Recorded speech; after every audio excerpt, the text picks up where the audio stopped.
Kia ora, I'm David Chaston with 90 at 9, brought to you by interest.co.nz. As we get everything you need to know in 90 seconds at 9 o'clock, with news rising consumer demand in the world's largest economy is still driving the world's economy, a trend that started nearly a century ago and still it shows no sign of ending anytime soon. And first we should note that the American Thanksgiving holiday starts tomorrow, so there's a big data dump today. That frees them up for the start of the end of year retail rush.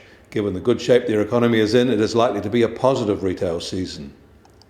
US jobless claims rose last week, but by less than seasonal factors would have accounted for, so the headline change was regarded positively. And there was a good rise in mortgage applications last week from the week before, and slightly better than be accounted for by seasonal factors. And the October pending home sales rose 2% to be 5.4% higher than a year ago. This is a further sign the US housing market may have touched bottom.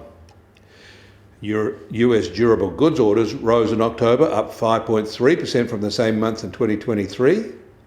And there was no surprises in the second estimate of the American third quarter GDP growth rate, coming in unchanged from the first estimate at 2.8%, and a consistent expansion since the third quarter of 2022.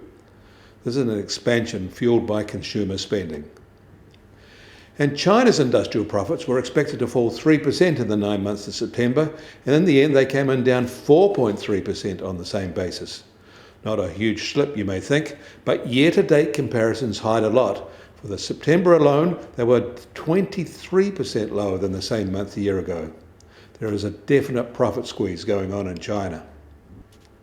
And markets thought the October CPI indicator in Australia would report a rise from the September level of 2.1%, but in the end there was no change.